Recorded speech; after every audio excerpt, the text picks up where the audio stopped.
Assalamualaikum warahmatullahi wabarakatuh.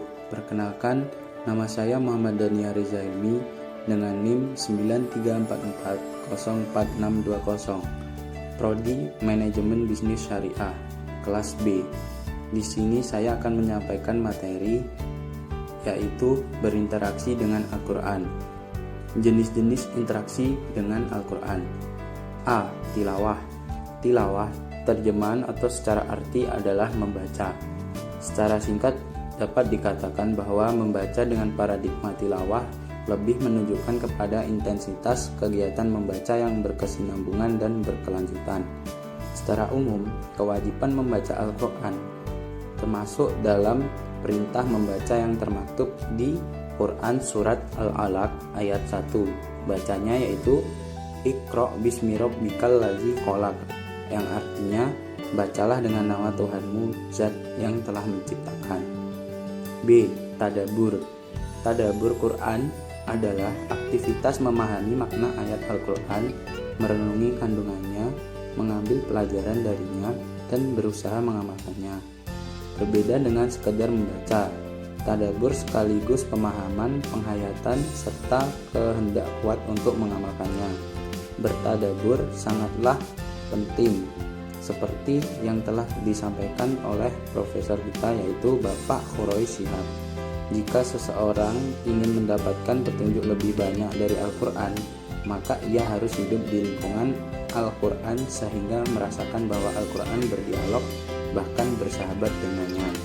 C. Menghafal Al-Quran. Al-Quran adalah salah satu kitab yang paling istimewa. Salah satu keistimewaannya yaitu mudah dipelajari dan dihafalkan, karena sudah dijamin oleh Allah Subhanahu wa Ta'ala dalam ayat-ayatnya.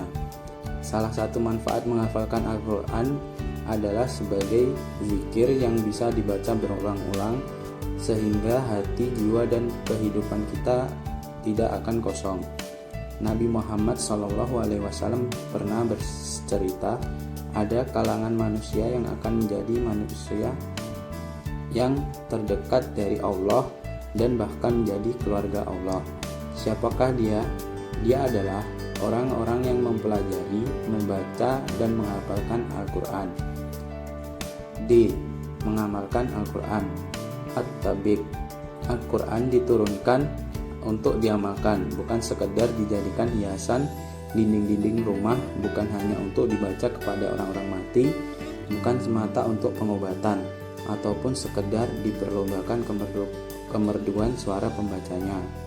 Al-Quran juga diturunkan untuk mengeluarkan manusia daripada kegelapan kepada cahaya ilahi, mengatur kehidupan mereka, dan memberikan solusi terhadap problem-problemnya. Tuntutan untuk mengamalkan Al-Quran ini mencakup seluruh kandungannya, baik dalam masalah akidah, ibadah muamalah, akhlak, bahkan iptek. Atau dalam ungkapan lain yang lebih populer, ia mencakup masalah ritual, ekonomi, politik, hukum, budaya, dan pendidikan keluarga sebagaimananya mestinya. Ketika membaca Al-Quran, kita perlu memperhatikan adab-adab berikut ini untuk mendapatkan kesempurnaan pahala dalam membaca Al-Quran. Yang pertama, dalam keadaan suci. Dalam membaca Al-Quran, kita dianjurkan dalam keadaan suci, namun tetap diperbolehkan apabila kita membaca dalam keadaan terkena najis.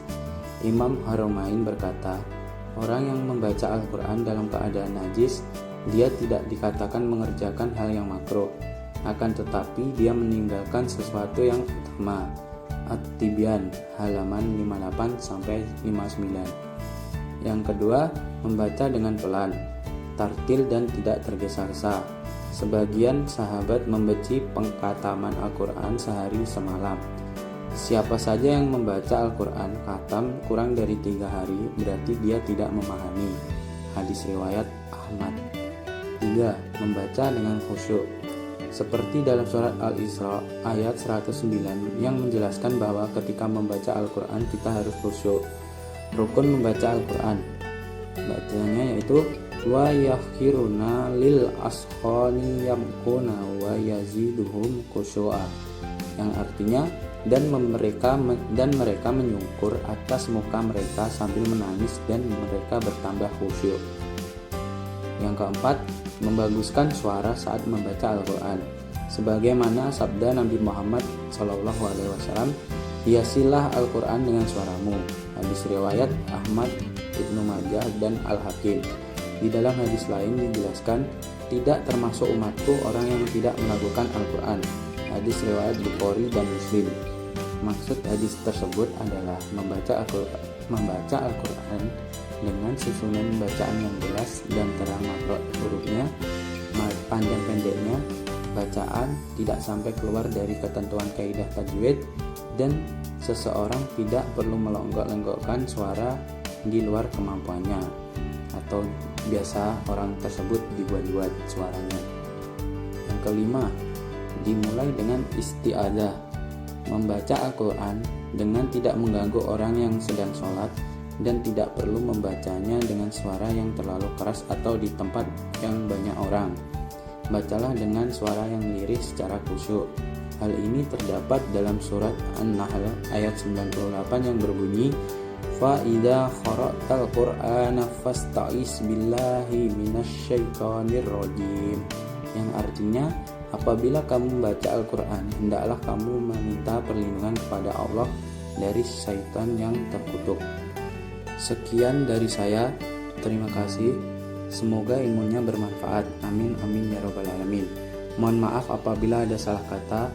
Wabillahi taufiq wal hidayah. Wassalamualaikum warahmatullahi wabarakatuh.